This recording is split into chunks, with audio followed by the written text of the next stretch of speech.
लागल बा कोर्ट कचहरी पुलिस थाना में बुझाई रे बगली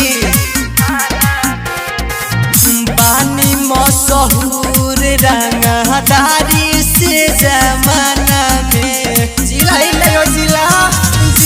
जवाहर के न्यूज में हरदम आवे हमार खबर।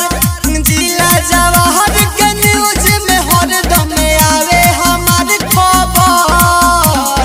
केहू न देखी नजर उठा के रंगदार तोर लवर। अरे केहू न देखी नजर उठा के रंगदार तोर लवर।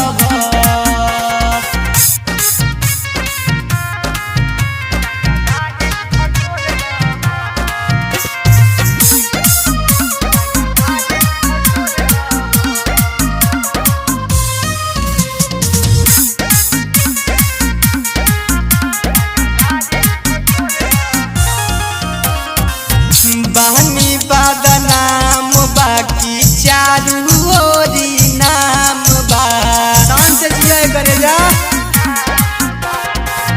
घूमी घूमी जाला बनावल हमर काम बा।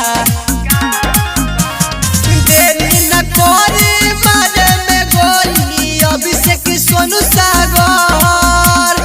देरी न करे मारे में गोली अंकित रोहित सागर।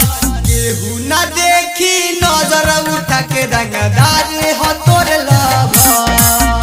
अरे केहू न देखी नजर उठा के रंगदार हो तोर lover. Kamlesh recording studio Mohammadpur.